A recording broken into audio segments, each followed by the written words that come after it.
आजको यस भिडियोमा चाहिँ हामीले समय बारेमा चाहिँ इङ्ग्लिस टु नेपाली मध्य दिनलाई चाहिँ MIDDAY मिड डे भनेको चाहिँ मध्य दिन, mid day MID mid DAY day, mid day भनेको चाहिँ मध्य दिन।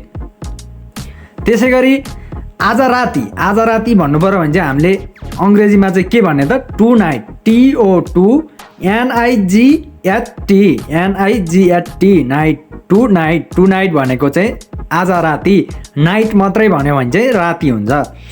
त्यसै गरी अर्को रहेको छ सूर्य स्थान भनेको चाहिँ सूर्य अस्ताउने बेलालाई चाहिँ सनसेट भनिन्छ है त, SUNSET सनसेट भन्न सकिन्छ है त। हामीले चाहिँ सूर्य स्थानलाई चाहिँ अङ्ग्रेजीमा चाहिँ हामीले सनसेट, SUNSET सनसेट।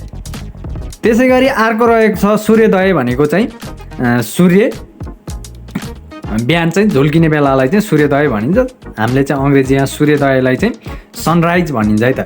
सनराइजलाई चाहिँ अङ्ग्रेजीमा SUNRISE सनराइज, सूर्योदयलाई चाहिँ अङ्ग्रेजीमा हामीले सनराइज भनिन्छ, SUNRISE सनराइज भनेको चाहिँ सूर्योदय। मिड नाइट भनेको चाहिँ मध्यरात भनेको आधा रात अथवा मध्यरातलाई चाहिँ हामीले के भन्ने त mid night, MID mid NIGHT mid night भनेको चाहिँ मध्यरात। विक हप्ता भन्ने चाहिँ हामीले चाहिँ धेरै जस्तो चाहिँ नेपालीमा भनिन्छ हप्ता भनेर भनिन्छ। 7 दिनको एक हप्ता हुन्छ। हप्तालाई चाहिँ अङ्ग्रेजीमा के भन्ने त विक WEEK विक भनेको चाहिँ हप्ता, WEEK विक भनेको चाहिँ हप्ता।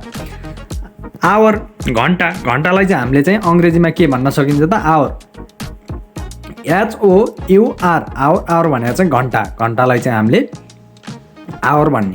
मन्थ भनेको चाहिँ महिनालाई चाहिँ हामीले चाहिँ अङ्ग्रेजीमा MONTH मन्थ भनेको चाहिँ महिना। हामीले चाहिँ महिना भन्नु पर्यो भने चाहिँ एक महिना भन्दा चाहिँ मन्थ भन्ने है त अङ्ग्रेजीमा। अब चाहिँ मन्थ MONTH मन्थ भनेर चाहिँ हामीले भन्न सकिन्छ। त्यसै गरी वर्षलाई चाहिँ हामीले अङ्ग्रेजीमा के भन्ने त इयर, IEAR इयर भनेको चाहिँ वर्ष, IEAR इयर भनेको चाहिँ वर्ष। तपाईँहरूले पनि मैले चाहिँ मिनिङ उच्चारण गर्दा चाहिँ सँगसँगै पढेर चाहिँ तपाईँहरूले पनि आफ्नो लेभललाई चाहिँ इन्क्रिज गर्न सक्नुहुनेछ। डे भनेको चाहिँ दिन, DAY डे भनेको चाहिँ दिन। हामीले दिन भन्नु पर्यो भने चाहिँ डे भन्ने है त। हिजो भन्नलाई चाहिँ हामीले एस्टरडे भन्ने, YESTERDAY एस्टरडे भनेको चाहिँ हिजो। टुमारो TOMORROW टुमारो भनेको चाहिँ यसको नेपाली चाहिँ के हुन्छ कमेन्ट गर्नु होला। तपाईँहरूले आउँछ भने पनि कमेन्ट गर्नु होला, आउँदैन भने पनि आएन भनेर कमेन्ट गर्नु होला। एकदमै सजिलो रहेको छ,